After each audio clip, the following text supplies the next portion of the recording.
Assalamualaikum warahmatullahi wabarakatuh. Saya Muhammad Farhan Mubarak, mahasiswa Ilmu Politik Universitas Syahkuala dengan nomor pokok mahasiswa 201010300191 akan coba menyelesaikan tugas ujian tengah semester mata kuliah resolusi konflik dan perdamaian kelas 09 yang diampu oleh Ibu Aminah. Berdasarkan instruksi dosen bahwa tugas UTS adalah mereview atau menjelaskan kembali soal-soal yang telah dijelaskan pada pertemuan-pertemuan sebelumnya. Konflik pada dasarnya adalah sesuatu yang tidak bisa dihindarkan dalam proses sosial dan bermasyarakat. Konflik akan terus terjadi selama peradaban manusia terus berlangsung. Konflik terjadi pada setiap level yang ada, baik itu pada level internasional, nasional, regional, bahkan pada level-level kecil seperti antar suku atau bahkan internal suku, atau bahkan lebih kecil lagi di organisasi. Jika kita melihat atau mengacu pada definisi yang disampaikan oleh Profesor Thomas Santoso dalam buku yang ditulisnya Konflik dan Perdamaian, kita bisa menilik bahwa sebenarnya definisi konflik adalah suatu proses sosial yang berlangsung dalam suasana paling menantang, yang saling menantang dengan berbagai macam ancaman. Jadi sebagai proses sosial, konflik ini merupakan suatu gejala yang serba hadir. Sehingga, seperti yang saya sampaikan di awal tadi, selama ada manusia, maka pastilah ada konflik. Menurut Prof. Thomas Santoso, konflik ini memiliki beberapa jenis. Yang pertama, ada konflik internal dan eksternal. Konflik internal itu terjadi dalam suatu komunitas, sedangkan konflik eksternal terjadi apabila melibatkan beberapa komunitas. Yang kedua, konflik overt dan laten. Konflik bisa terjadi secara terbuka atau overt maupun tersembunyi atau laten. Yang ketiga, konflik horizontal dan vertikal. Konflik horizontal dipahami sebagai pertentangan yang terjadi akibat pertalian dengan suku, etnik, dan agama. Sedangkan konflik vertikal itu melibatkan pertentangan atau perbedaan sosial ekonomi dan politik. Kemudian jenis konflik yang keempat, ada konflik berdasarkan bidangnya. Bidang-bidang yang dimaksud adalah seperti ekonomi, konflik politik, budaya, agama, etnik, konflik pendidikan, dan seterusnya.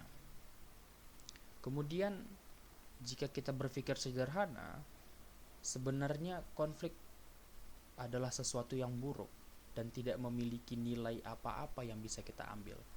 Namun jika kita menilai atau melihat dari apa yang disampaikan oleh Lewis Coser dalam The Function of Social Conflicts, Lewis menyebutkan bahwa konflik memiliki fungsi, yaitu pertama, sebagai katup penyelamat untuk membersihkan kekacauan.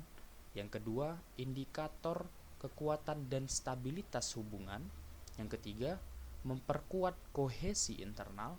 Yang keempat, tidak selalu atau selalu berurusan dengan permusuhan. Dan yang terakhir, itu yang kelima, terakumulasi dalam interaksi lainnya. Jadi konflik pada dasarnya juga memiliki fungsi untuk memperkuat hubungan satu kelompok. Untuk menjelaskan lebih rinci lagi, saya akan menjelaskan dua jenis konflik ya dalam berbagai macam bidang. Yang pertama, saya akan menjelaskan soal konflik ekonomi. Saya mengacu pada apa yang dipikirkan atau dipahami atau disampaikan oleh Karl Marx. Menurut Marx, konflik ekonomi itu terjadi ketika ada pertentangan antar kelas yang memiliki atau disebut sebagai bourgeois dengan kelas yang tidak memiliki atau kelas yang disebut sebagai proletar. Konflik ini berakar dari persoalan ekonomi sebagai substruktur atau basis ekonomi.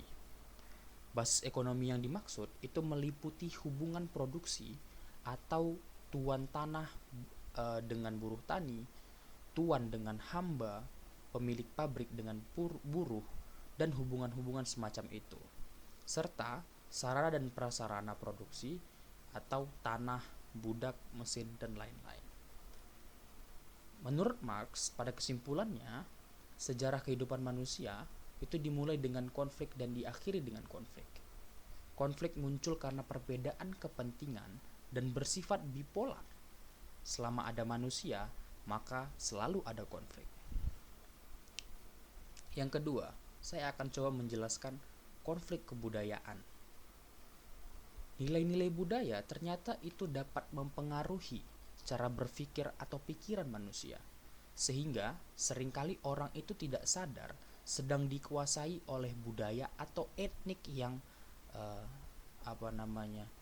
yang menaunginya, begitu. Antonio Gramsci dalam bukunya Prison Notebook menyebut dengan istilah hegemoni atau dominasi budaya soal konflik ini. Konflik budaya terjadi ketika nilai lama yang dianut oleh sebagian masyarakat lainnya itu terjadi. Selanjutnya, untuk membuat penjelasan saya lebih mencakup seluruh mata kuliah yang telah diajarkan, saya juga akan menjelaskan soal resolusi konflik atau perdamaian. Perdamaian atau resolusi konflik menurut Profesor Thomas Santoso itu dapat dilakukan dengan berbagai cara. Tidak hanya ada satu cara yang bisa menyelesaikan semua konflik. Pasti setiap konflik punya keunikan masing-masing. Sehingga ketika kita membicarakan satu konflik tertentu, maka bisa jadi penyelesaian konflik dari preseden konflik sebelumnya itu tidak bisa digunakan karena konflik akan terus berkembang dan punya keunikan tertentu. Namun dalam buku Prof. Thomas Santoso dijelaskan beberapa resolusi konflik atau perdamaian yang lazim digunakan atau diimplementasikan. Pertama, menurut Emil Durkheim, dia berpendapat bahwa masyarakat yang terikat secara tali temali atau cross-cutting affiliation itu cenderung damai dan punya daya tahan terhadap konflik. Sedangkan masyarakat yang tidak ada cross-cutting affiliation ini cenderung terlibat dari suatu konflik ke konflik lainnya. Maksudnya apa? Emil Durkheim ingin mengatakan bahwa untuk menghindari konflik atau menyelesaikan konflik, maka harus disatukan antara dua kelompok yang berkonflik atau beberapa kelompok yang berkonflik dengan sifat-sifat yang disebut tadi, sifat cross-cutting affiliation atau ada hubungan tali temali di antara beberapa kelompok tersebut. Kemudian yang kedua, soal jenis resolusi konflik yang lazim digunakan, itu perdamaian dalam perspektif René Girard. Menurutnya, perdamaian dapat diciptakan lewat kultur tanpa dendam atau sikap tidak menyimpan dendam, tanpa kambing hitam atau menyalahkan pihak lain, tanpa ketakutan dan tanpa ancaman kekerasan. Hal ini dilakukan oleh Nelson Mandela di Afrika Selatan saat beberapa dekade belakang. Mandela yang pernah ditahan puluhan tahun oleh lawan politiknya, ketika bebas dan terpilih menjadi pemimpin atau presiden di Afrika Selatan, Mandela tidak membalas dendam lawan politiknya, sehingga apa yang dilakukan Mandela ini menanggulangi atau suatu tindakan preventif untuk tidak mengulang kembali konflik yang telah ada. Terakhir, eh, model konflik yang pernah atau sering dilakukan adalah perdamaian di masyarakat itu dapat tercipta melalui modal sosial atau memperkuat modal sosial. Menurut Francis Fukuyama, masyarakat yang dibangun atas dasar kepercayaan itu lebih mudah membangun perdamaian. Pemerintahnya bersih dan partisipasi sosialnya tinggi. Sebaliknya, masyarakat yang tidak dibangun atas dasar ketidakpercayaan itu pasti akan syarat dengan konflik, pemerintahannya korup, dan partisipasi sosial yang rendah. Untuk itu, di akhir penjelasan kali ini saya ingin menyimpulkan bahwa pada dasarnya konflik ini bukanlah semerta-merta hal yang selalu buruk. Seringkali konflik malahan membuat kita semakin kuat sebagai suatu kelompok.